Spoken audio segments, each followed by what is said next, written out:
Hello, everyone, and welcome to episode number 26 of Exploring Genuine Transformation. My name is Lori Beth, and this is a show that I do almost weekly. It's usually weekly, but we have missed the last 2 weeks. And it is a show where I am interviewing different coaches, healers, thought leaders, all on the realm of transformation on a range of topics.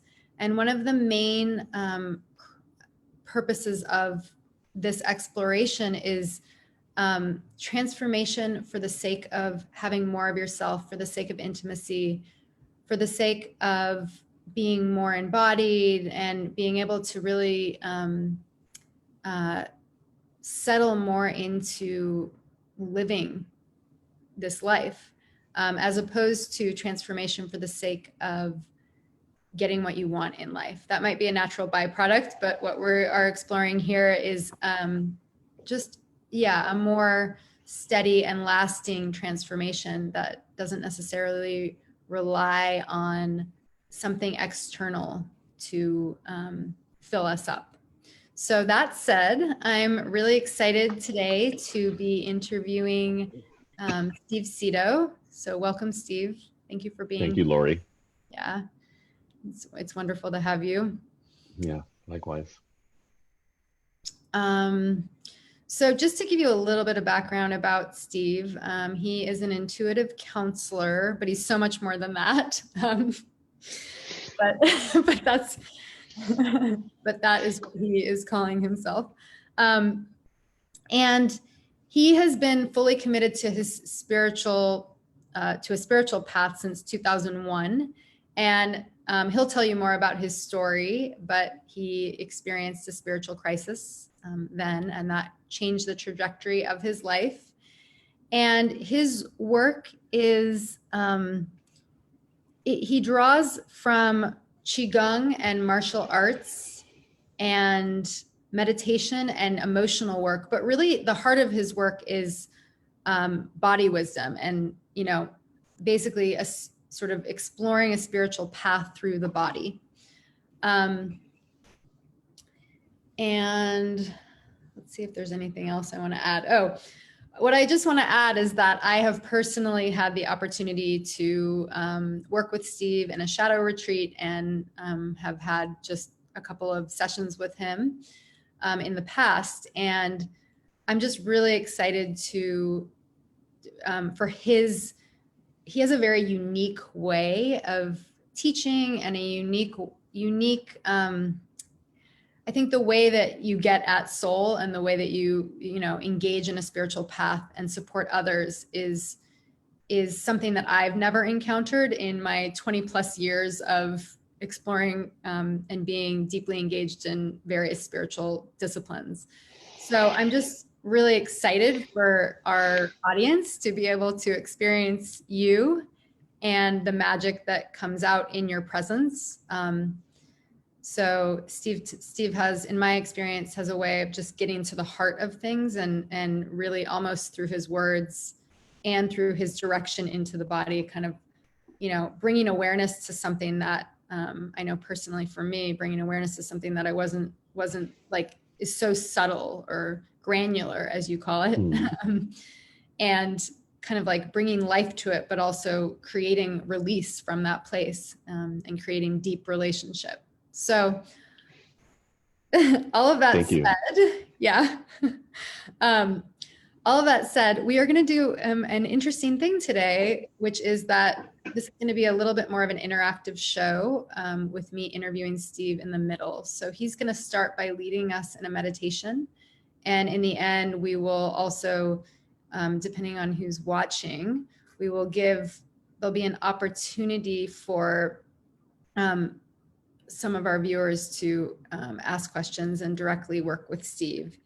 And if there's no one, then Steve and I will work together so that other people definitely can experience the magic of his work.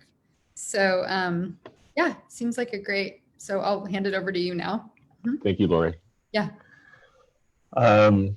Just get settled in your seat wherever you're at, or if you're lying down, it's fine. And you can keep your eyes open, but just relax them. And keep your gaze available and peripheral if at all possible. And the reason for that is that the eyes are one of the more common places where we start blocking life, rejecting things as they are. So this is just an invitation to let life in as it is. And notice any contractions at the level of your eyes, your jaw, or thoughts that indicate that you're rejecting. Just like invite yourself to just see life and receive it.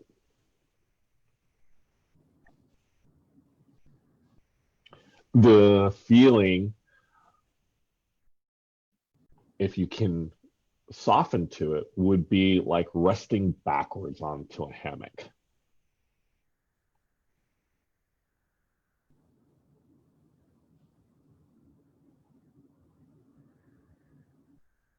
And take a deep breath. Don't force it, but just inhale and fill your body with your breath if you can. Don't strain, but just invite this vital resource that we need just to live into the body. And just make an assessment of how deeply does your breath inhabit your body if you're able to feel that.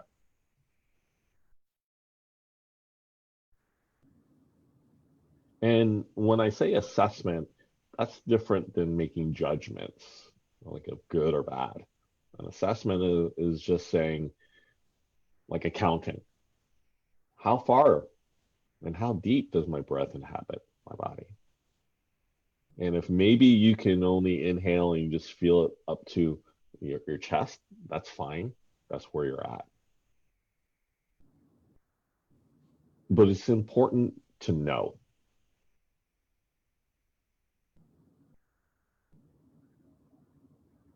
Through accurate acknowledgement and assessment, we can actually garner and harmonize our resources to work together.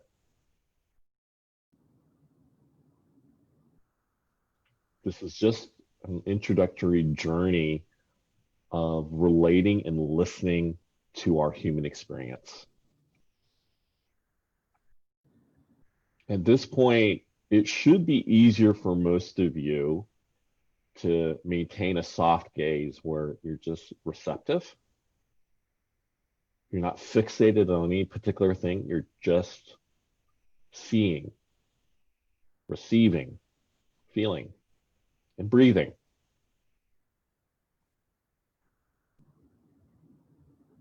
I like to use metaphors related to food. We're just wanting to have an organic, non-GMO, free-range human experience.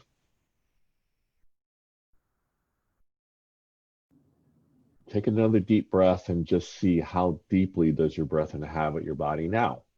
Okay. And make contact with the part of your body where you might not feel your breath inhabit as easily. For me, I'm making contact on my upper thigh. That's where I'm feeling a bit challenged to having my breath inhabit that part of my body at this moment. Okay. It may be different for you, but just make contact lightly. Inviting that part to fill with your breath if it can, not with force, but just as a friendly invitation. No different than if someone were to come over to your house that was a friend that was thirsty, you'd probably offer them a cup of water. That type of care. And savor this breath that allows you to live, literally.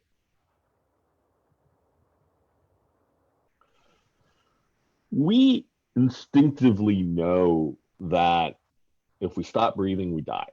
Okay? That's not complicated. What gets much more nuanced is that virtually all of us will truncate or shorten our breath for very minor or annoying inconveniences.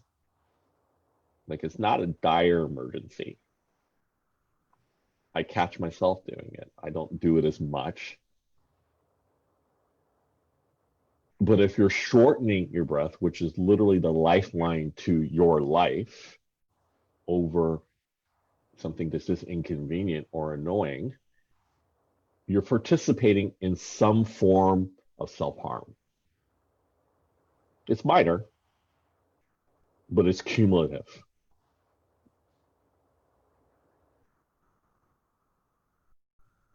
I've never heard anyone tell me that they were able to solve their problems or address their life better by shortening their breath,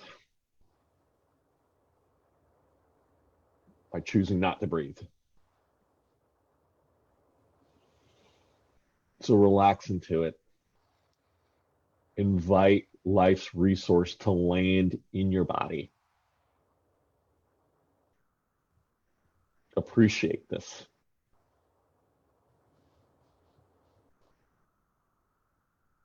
Excellent.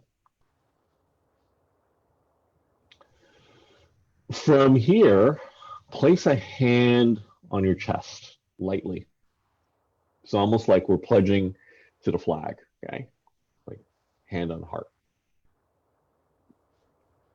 And stretch out your hand, your palm, and your fingers so you can maximize the surface area that's contacting your hands with your chest.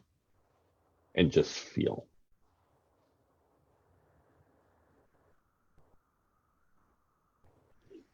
Without an agenda that you need to accomplish anything other than listen.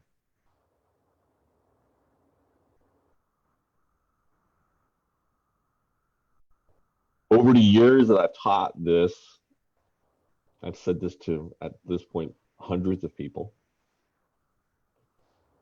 I have never met, and nor will I ever expect to meet, a human being that would prefer not to be listened to or heard.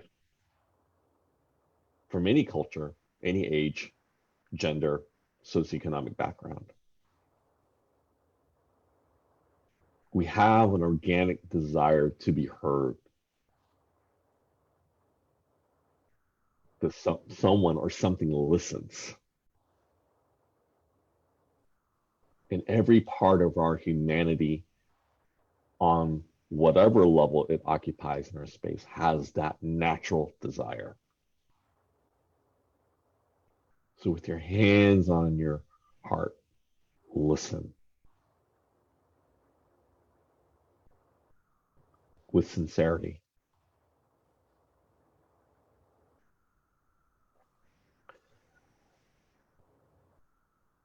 In the almost 2 decades I've been seriously researching and practicing the spiritual path, I've come to the conclusion that the techniques and protocols are secondary to these two fundamental attributes that must come from within for practice to really bear fruit. You first need to be sincere. You actually have to care. No one outside of you can make you care. And the second part is that you have to have some curiosity. With those two as the foundation, a lot can be accomplished over a period of time. So listen to your heart with sincerity and curiosity and just feel. Take a deep breath, feeling how does your chest and heart expand in relation to your hand? How does it respond to this contact? What's the texture of it? Is it heat? Is it cold? Are you able to feel any part of it? Be grateful. Some of you might feel more. You might have like a particular energetic sensation. Emotions might arise. Don't make them more than they are. Don't make them less. Receive them fully because they're basically like packages or mail that belongs to you that's asking you to open it and read it, digest and assimilate.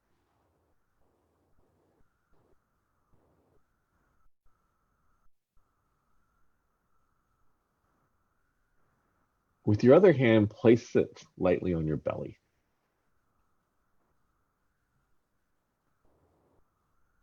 And also stretch out your hands and your fingers so you can really maximize the surface area of your hand touching your belly. And also listen. What does it feel like right now? The beauty of this practice, and I've been committed to this practice for quite some time. I don't think I've missed a day at least doing it, a minute, is that physical contact is virtually impossible to deny. I've never met anyone who could make contact with their body who denied that they felt something. Maybe they didn't feel a lot, but they felt something. It's a useful process of bringing a degree of grounded reality to your experience.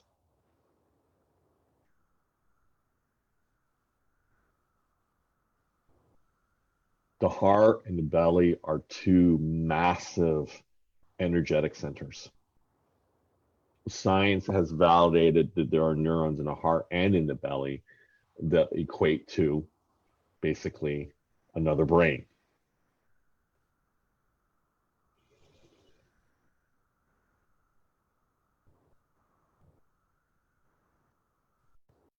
And we're wanting to invite these massive energetic centers, our bodies, to be in enough of a relationship to us that it will begin to speak to us consistently.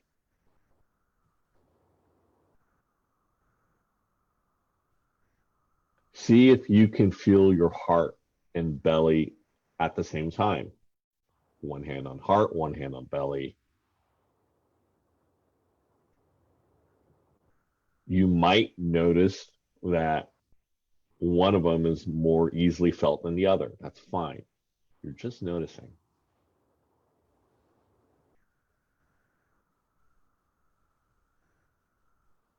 See if you can have your belly listen to your heart as if it's holding space for your heart.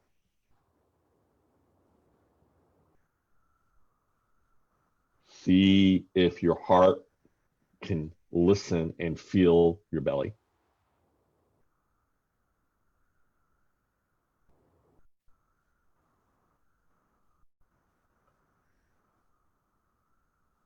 And see if the heart and belly can listen to each other at the same time,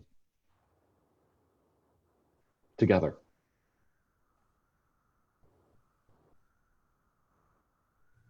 And again, take a deep breath, feeling what's there.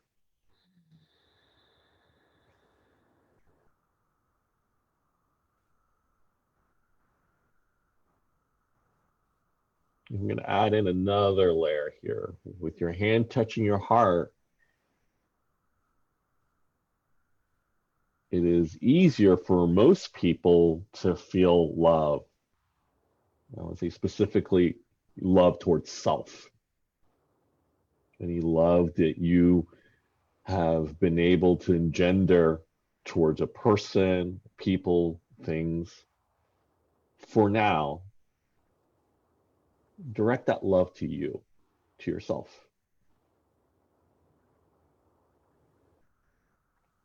How much love can you give to yourself? How much love can you receive from yourself? Just notice that.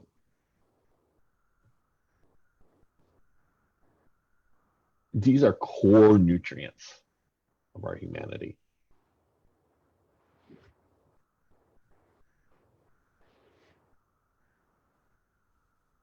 And then with your hand on your belly, see if you can connect to what I would label it as self-care, which isn't the exact same thing as self-love. The care in which you would invest to other people or things, feel that in your belly towards yourself. How much care can you give to yourself? How much care can you receive from you? I've noticed in my journey that receiving care for myself at times wasn't easy. Even though my mind says it's a logical thing to do, but real spiritual practice isn't just an idea. It has to be lived through the body. So when we ask ourselves those questions of assessment, we're just trying to find out, where are we? What's our weather like in there? What's our capacity right now to receive love, receive care, give love, give care to self?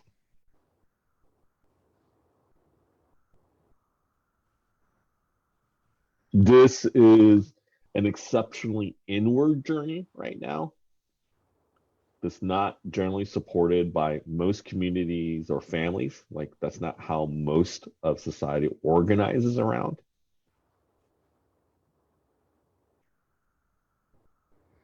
But take this type of practice as a radical opportunity to really accurately assess your internal experience of your life first.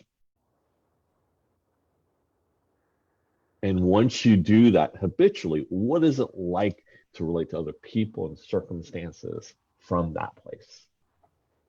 This is the invitation of the work.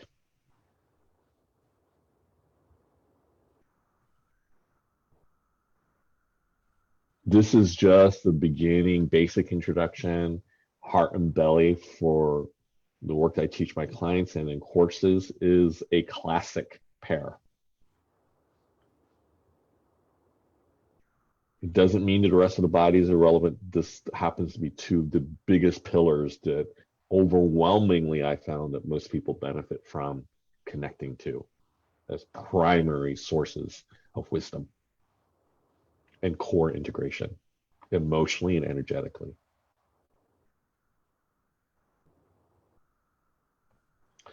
Let your hands down by your sides and just take a deep breath and just relax and just see how much of like the heart and the belly just still feel in connection.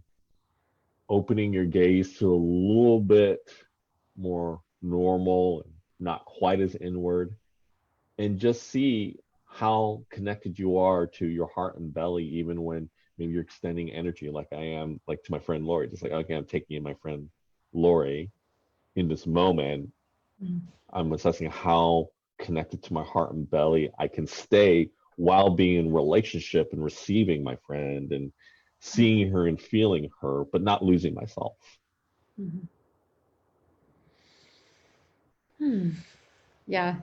As you did that, I was also feeling the same way. And I like from doing that, I'm like, oh, I feel, I'm aware of actually the density of my body. Like, Yeah. I think I often have a pretty easy time sort of feeling myself with another, but I'm aware after this exercise of like that, like feeling all these parts of the body Hmm. filled in and kind of Right. more of a density, like, oh, I'm here. Uh, Hmm. I'm here in a body, like in the, Right. you know, the depth and breadth of a body. So yeah. Yeah. Hmm. Lovely. Well, I have to say that to be able to do this on an interview and in the middle of my day is, that in and of itself, I'm like, oh, I feel so much more relaxed Hmm. and grounded and present here. So, Yeah, and our mutual field feels very different. Like just the mhm, tenor of your voice, the natural connection, like mhm, I feeling it through this medium is so much more palpable. mhm. Yeah, and slower, you know, Yeah, slower and yeah, yeah, more embodied, I would say. Yeah, yeah, yeah. Thank you. Well, yeah, that was a beautiful meditation, and I'm wondering if the place to start would be for you to, I mean, I think some of your work came out there, but maybe to share about the work that you do. Um, sure. I mean, you touched on it briefly. Is that I got serious about this spiritual path in 2001, and that was due to divorce.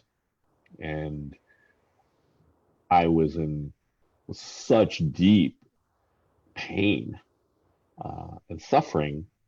I needed answers, and I knew that I was in such dire straits that I wasn't going to get help by being superficial. Like I had enough sense of like, all right, I'm really hurt, right? It's different. It's just sort of like, if to make a physical analogy, there's there's like a minor sprain to like broken bones, right? Like there's a big difference in terms of like its impact. And I knew on an emotional level at that time, I was in deep suffering. And it spurred me on to go on my first meditation retreat, which was Vipassana. I don't practice that anymore, but I'm grateful to the container and the intention that was held. And on day 5 of this 10-day silent meditation retreat, the answer just came so clearly. The main reason why I was in so much suffering is that I had built my life around many foundational lies about what was important in my life, what I needed to do, who I needed to be, and that I had never actually put in sincere time and resource to dial in what's really true for me, not what family's saying, not what society is saying, what's really there. And since that was so clear, I just made a promise to myself that I was never going to consciously lie to myself. And at the moment I discovered, oh, this isn't true, like I'm making up a story here, however insignificant that might be. If I detect it, it's like I just stop the process. Like, okay, I just need to back off. I need to withdraw from whatever this is because I'm not right with me. It's not about meeting someone else's expectations. I'm not okay with how I'm acknowledging life here. mm, mm, That doesn't work, right? So yeah, that's been like the cornerstone.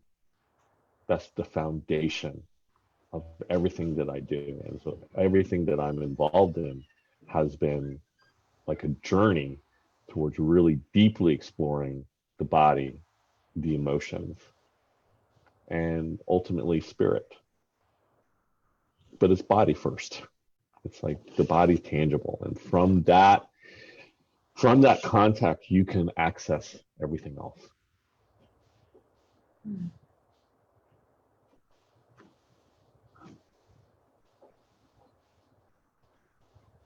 mm. And so, yeah, that's a beautiful and very succinct description of your journey. And I'm wondering if you can talk more about the importance of the body, you know, both in the work. I mean, yeah, let's start there. It's like, what's the importance of the body for you? And then also, what is the body is a very easy access point for most people because it's so tangible.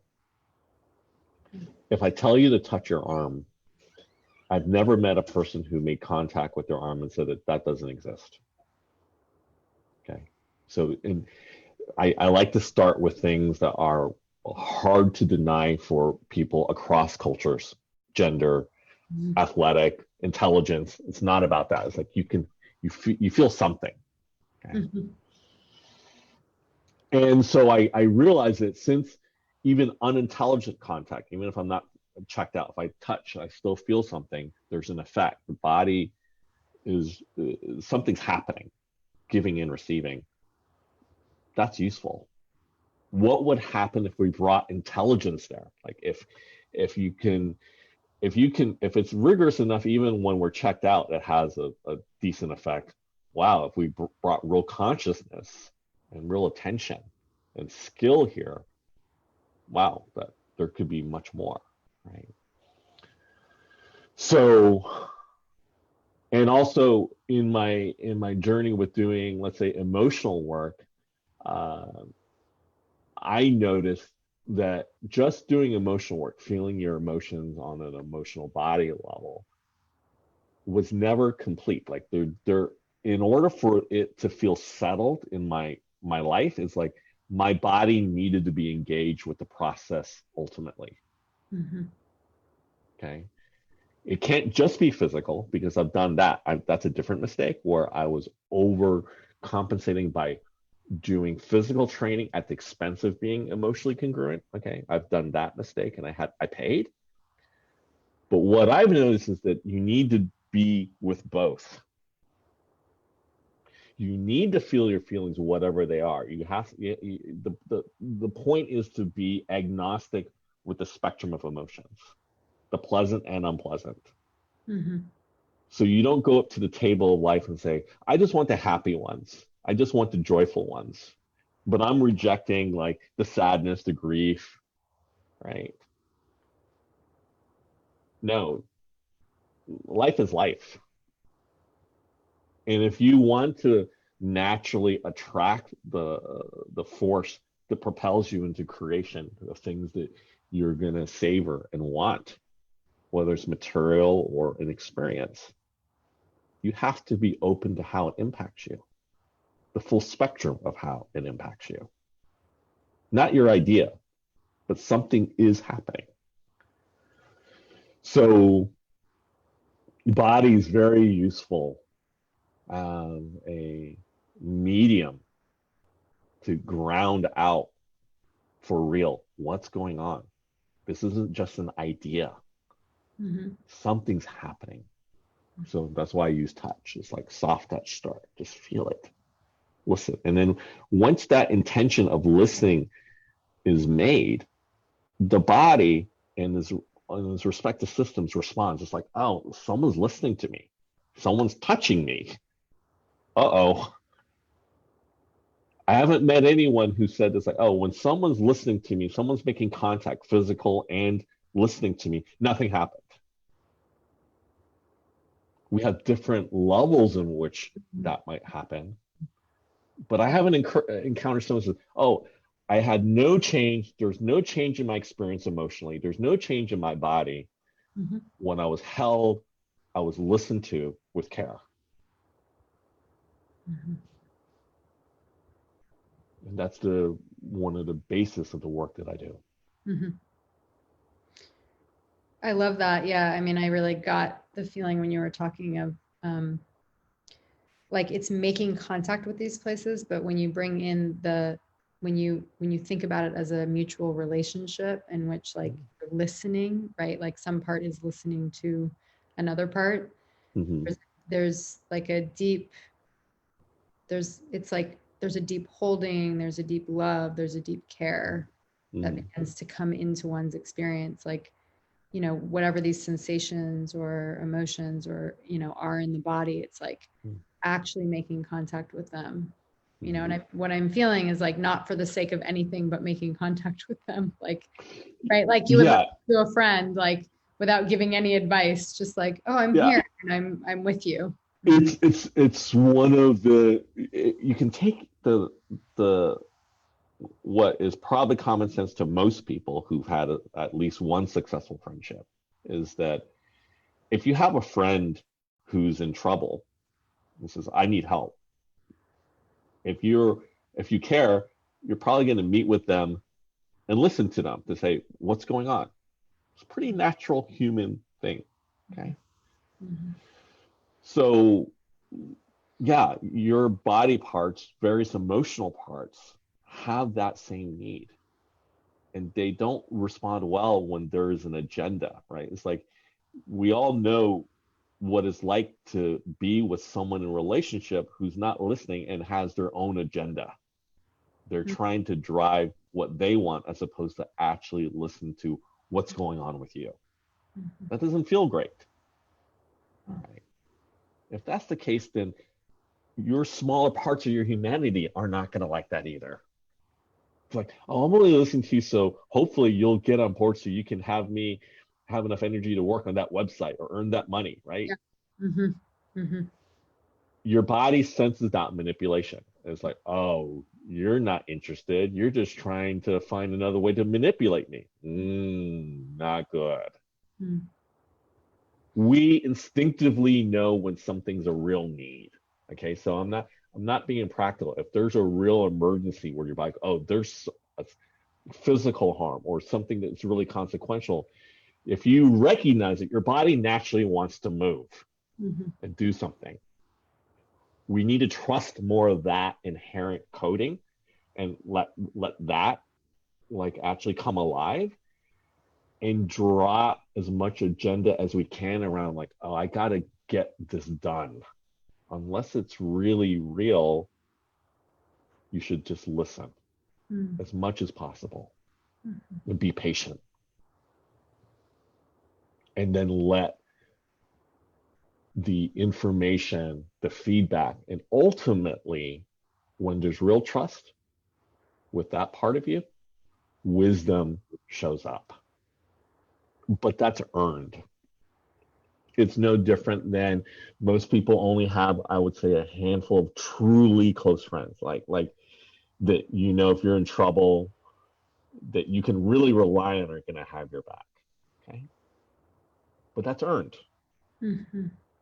We're attempting to do the same thing with our aspects of our humanity. Yeah, I really love that. I mean, I love it on so many levels, but also this piece around no agenda. I mean, both in terms of how we show up how this practice can help us show up for like every aspect of our experience and show up for ourselves and show up for life, but also the way that, you know, so much of the time, what strikes me is that so much of the time we're not really that present, right? Because I think one is more present when there's not an agenda, when you're just showing up for what's there, right? So, I mean, that's what's coming forth for me, you know, just being able to listen and then what you said, I think, and I know, obviously I know your work some, but that creates a kind of there's a mutual co-creation with life. Like there's like, oh, we're in connection now. And then what wants to be birthed from that versus like, you know, kind of the model that obviously all of us learn in a capitalist culture. And we could go on about that of like, I'm creating, I'm making this happen. I'm exerting power over or force over, right? That's force. Being a former serious martial artist, I've come to the conclusion that force as a chronic behavior is not sustainable. Okay, it's useful for limiting really injurious or dangerous behavior, then we might need force to interrupt that. Okay? I understand that. Okay. But the moment we rely on force as the MO, especially for a healing process, we've got it wrong. We're not listening. I've never seen a truly sustainable healing process that relied on force as the dominant energy. There has to be some form of invitation and collaboration, which means that there has to be willingness.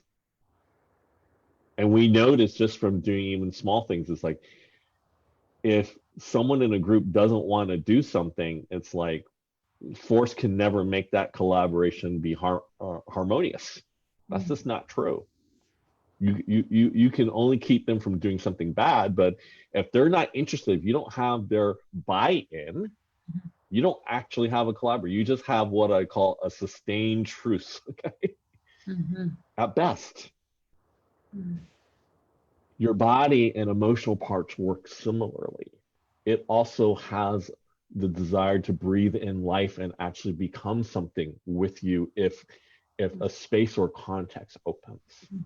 Mm-hmm. But if you're just depending on your mind to will it by itself, which I've done for years, so I know well, I practiced it too well, which cost me dearly. It cost me in relationships. It cost me in my physical well-being because eventually my body rebelled. And then I had to spend 6 months crying in my bathtub to catch up on tears that I was unwilling to feel because I was thinking that I was smarter than that. It's very dangerous. And I learned this from a professor years ago who who said something to me that I now can say I really get, but he said that he didn't like the way I was using my intelligence. It's because I was using my intelligence to win, Mm-hmm. Mm-hmm. right? Mm-hmm. You're not there to actually be with life or actually contribute while listening. Mm-hmm. You're on your own head trip to try to make something happen. And yeah, I just don't trust that. That actually brings up something, a curiosity I had earlier, Mm-hmm. around just, I mean, I know your work, but just for the audience, Yeah, sort of, you're talking about the mind, obviously, like using the mind to force and right. in a variety of ways. But I'm curious if you can speak to, you know, um, like potentially like the listening that you're talking about with the body or, with feelings. um, how do you encourage people to work with their minds in the body of work that you do? I Mhm. mean, and, there's and just and two have that deep listening. Mhm. there's two agreements I invite most people to do with their minds is that in meditative and mindfulness traditions, there's a pressure to get to a point of no mind or no thoughts, which is not my experience, and I don't encourage that. It sets up an adversarial relationship with the mind, which is again, it's not relational. Mhm. Mhm. What's needed from the mind is that it should not be the chief boss, and that's not even good for the mind, which is why I make that offer. Okay, Mhm. even the mind could learn. It's like it's not good if I'm the only one making decisions. No, it's not. It's actually dangerous to the whole. It has a voice, but it's not the only voice. Okay. And the second part is that can we learn to develop our intelligence mentally without truncating or blocking other parts of our humanity? Because most people who, especially the super intellectual types, have trained their minds to operate that way, where they're getting this intelligence and certain skill, but they're doing it at the expense of feeling, like their body or their emotions, because that's a habit. But it's not true that it's mutually exclusive. It's just that that was what was modeled and that became natural. And my challenge is to say, is it really mutually exclusive? And is that beneficial to you to have that segmented? That's really uniting mind, body, and spirit. when we're saying with my mind as I'm processing this information, can I stay in touch with the rest of my body? Can I stay in touch and feeling of my emotions, whatever that might be, while processing intellectually? They're not mutually exclusive, behaviors. And that generally, for most people in this culture, takes some practice to regain. Mm-hmm. So that's, I mean, you would say that that's part of your work, that you're Yeah. people to Yeah. do that. And also that we have an overemphasis on the mind. And so, what I think is true of your work is that you're helping people to really feel their bodies in a new way that they might not have felt in the past, as well as emotions, right? Because Yeah. sometimes people feel emotions through their minds, and some people feel it way more kind of drop down into the body. Um, so it sounds like even though you're bringing the mind body spirit connection together, um, you're also like a big piece of the work is actually helping people to like like you did in the meditation, like, okay, Mm-hmm. where do I notice that my breath isn't going to, like, even Yeah. that, where am I numb, where am I, where am I feeling more and where am I feeling less? Yeah, And, those are very fundamental things, just like your Mhm, breath. Did you stop breathing? Did you slow down? mhm, Was that necessary? yeah. Was it really true that this mental behavior or this maybe annoying person in front of you, you're forced to shorten your breath? Mhm, mhm, yeah.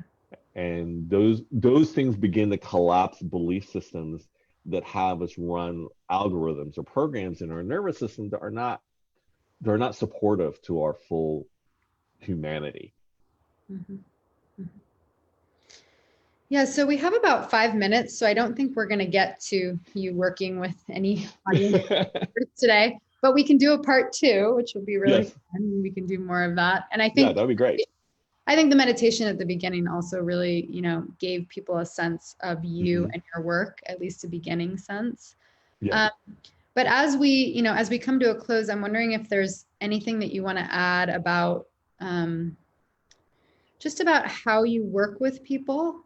I mean, both I mean, I want to give you an opportunity for people to or for you to share kind of how people can get in touch with you and the kinds of work that you do, but so maybe you could describe it that way, but also like kind of like how are you working with people and who is coming to you and what is it supporting. Obviously we heard of some of what it's supporting, this kind of mind body spirit integration, but we haven't spoken so much about living from soul and what that means to you. And I know now you're shifting that to living from body wisdom, but they're I connected. make it really brief because I know we have very little time. Is that Yeah. I've mapped it that soul reflects like the what I would consider like at an essential architectural level of what your humanity is geared towards, and we all have different ways in which that shape gets drawn to certain types of contexts. Okay, Mm-hmm. and in order for you, for every human being that I've seen so far, in order for your soul to literally light up or to feel like it's engaged, you must be willing to feel your emotions because the emotions Mm-hmm. directly connect to the soul from my own direct experience and observing hundreds of people. Okay. So that's the basic psychotherapy of just like feeling your feelings and doing that emotional work is a prerequisite to actually feeding your soul and getting a deeper relationship there. Where my work gets more refined is that I'm I'm putting in an additional prerequisite is that this is meant to be felt through the body. That means the depth of your emotions, the depth and breadth of those emotions are meant to be felt in your body in present time. Mm-hmm. And that will give you an embodied wisdom. And now your intuition and the things that you're going to be organically drawn to will be far more nourishing because it's like you're tapping into your deeper knowing. Those voices inside of you, deeply inside of you, are aligned and lit up enough to go, that feels right. This feels congruent. This is bringing me more energy and flow, and the right ecosystem that life is granting me access to navigate is being drawn. That's a natural law of attraction. It's not just a mental picture. It's like in your core, you're alive enough to receive deeply what life has to offer without rejection. And from there, it naturally pours out into action and motion that fulfills your role. Beautiful. Wow. I love that. Yeah. Yeah, that was a great kind of bringing it together, and obviously if we do a part 2, which we will, we can talk more about from body wisdom or living from soul. But I think that was a great way of saying it. It's like that connection. It's like if you're feeling everything, then you are able, and you're feeling your body and your emotions, then you're able to begin to kind of map that, your specific soul architecture, and get into the mutuality, like the mutuality with all of life. And I know another part of your work is working with the earth. So there's a lot more to cover. But yeah, so in the meantime, can you, I'd love for you to share with our viewers just how they can, follow you, or, how they can reach out to you, and what are the ways that you're working with people right now? Yeah, they can email me at livingbodywisdom@gmail.com. And I am, my main mission is to get people directly in relationship with their body and emotions, so their wisdom can come online and they can make the rightful choices for the context they live in. That they can feel in their hearts and their bellies, oh, this is what a full body yes is. Okay, a real whole being yes. How do you make agreements with yourself that are consistent enough that happens more and more? That's the basis of what I do. Beautiful. Yeah, wonderful. And so do you, you're on Facebook, and then people can, so they can message you there, or do you have a website that you? Not yet. Okay, great. No need to have a website. I'm just want everybody to know. I just changed it up to, like, living body wisdom, and so a website, I bought the domain for that one, is going to emerge from that. Great. Well, thank you so much, and thank you everyone for tuning in. Thank you, Lori. Whether you were tuning in on the, while we were live or on the replay. My name is Lori Beth, and I do this show every week. We probably won't do it next week because I'm going to Bali and I need a week to figure out to make sure I have good Wi-Fi to do the show. And yeah, I am offering my signature program. It's going to start the middle of January, and it's called Dark Feminine Alchemy. And this is a 4-month group program for female leaders and entrepreneurs. And it has weekly one-on-ones. And the basic gist of the program is we're doing a lot of trauma and healing work, and or trauma and somatic healing work, and all kinds of practices that help you in the body, that help you transmute and transform shame and other challenging emotions into ecstasy in the body and into energy in the body. So there's lots that we're going to be doing in this program, but those are just a couple of a little bit about what we will do. And it's going to be a very high touch program, a lot of support. So if you are interested in that program, please reach out to me. There's a beautiful group of women coming together. And trying to think if there's anything else to say about that program. Yeah, I've been posting a lot about it. So if you're interested, just reach out to me. Okay, thank you so much, Steve. It was lovely to have you, and we will do part 2. Okay. Yes, looking forward to it. Everyone. Bye. Bye. Let's see. Oh, actually.